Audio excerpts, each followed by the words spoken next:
Hello, welcome back to the Watford Way. And before we get into my thoughts and feelings on Watford's victory over Bristol City, a big shout out to Carr and Y, who I met outside of the Hornet shop prior to the game, who travelled all the way to Vicarage Road from Hong Kong. They followed the Watford Way all the way back in 2019. We've been in contact since quite regularly, and finally they managed to get to Vicarage Road after 5.5 years away. So great to meet both Carr and Y outside the Hornet shop before the game. Carr himself is actually flying to Valencia for the weekend to take part in the Valencia Marathon as well. So good luck to him for that. And I'm very pleased that Watford scored a goal, most importantly, but also that we picked up the 3 points for them to see during their time in Watford. So great to see them before the game. And also, if you guys are outside the ground before the game and you see me, feel free to say hello. I'm very, very friendly. I'm very nice. I don't bite.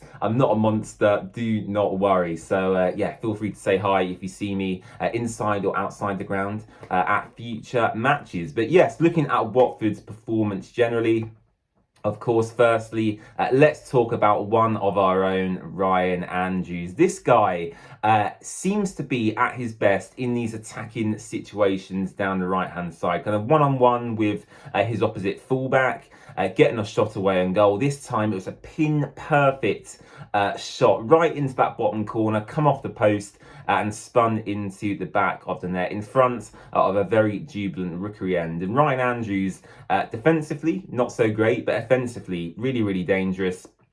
Great pace, great shooting. As I said, he always seems to get his shots on target, which, yeah, compared to some of Watford's other attacking players, Vacuum Bio, is certainly a vast improvement. And you have to remember as well, in the system Watford play with maybe Sema or LaRouche on the left and Festi and Ryan Andrews on the right, the fullback's always going to get into these dangerous positions where they are going to come one-on-one against an opposition defender. They're going to have time and space to run into.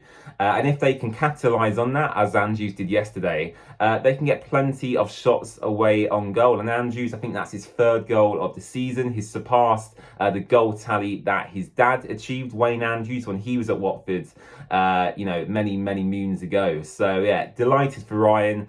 Really good strike, a really important strike to secure Watford to 3 points in what was a very, very tight game. And actually, I want to talk about half-time most importantly, because Tom Cleverley made a very astute tactical change, and that was to take Kwadwo Bar off, who it seemed like was carrying a couple of knocks and wasn't playing up to his full potential perhaps. And he added another man in midfield, which was Musa Sissoko. Personally, I would have preferred to have seen Duomo in over Musa Sissoko, but what Sissoko allowed us to do was actually play a bit more football, really, because in the first half, Bristol City kind of let Watford dominate possession, and when we lost the ball, which happened quite regularly through Kayembe especially, actually, Bristol City on the counter-attack was so dangerous. Naki Wells in particular, I thought some of the touches he had, some of the shots he had from difficult angles as well, I thought he was a real threat for Bristol City. Scott Twine in the second half as well went close to Bristol. But other than that,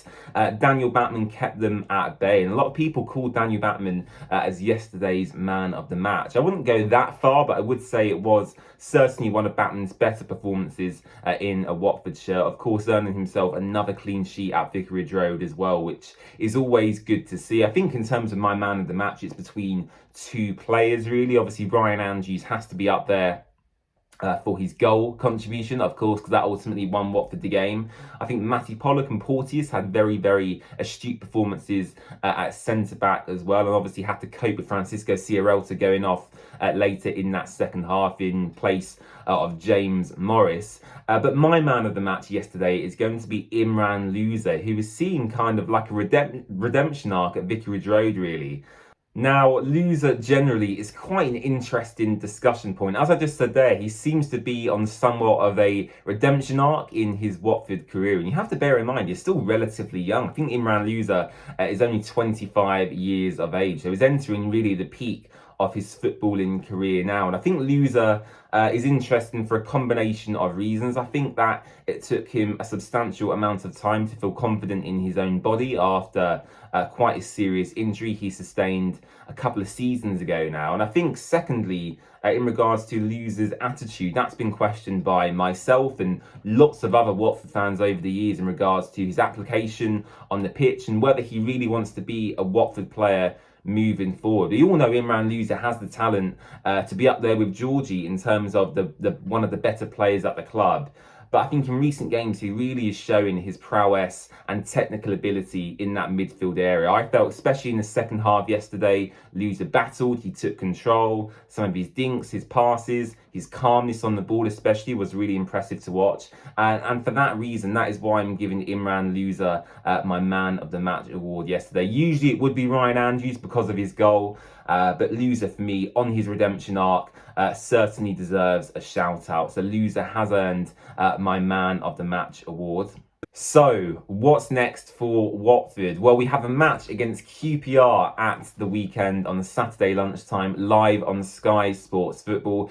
Thankfully for us, back at Vicarage Road, where hopefully we can continue our very, very, very impressive home form under Tom Cleverley. QPR are doing extremely poorly this season. They're up there with Portsmouth for me as one of the biggest candidates for relegation down to League One. QPR currently sits on 11 points, rock bottom of the Championship table, whereas Watford, after our victory last night, have been propelled right back up into the playoff positions on 29 points. I think Watford sit in 4th or 5th position currently as I record this video. So yeah, I'm going to sit here and say it. Watford should be beating QPR quite comfortably at the weekend. Last season, we beat them by 4-0 on the opening day. Of course, I'm sure you guys can remember that. And hopefully we'll see a repeat of that performance at the Vic on the weekend. So let me know your thoughts on the Bristol City performance in the comment section down below. Do you agree with my Man of the Match in Imran Loser, or would you have chosen someone else perhaps? Let me know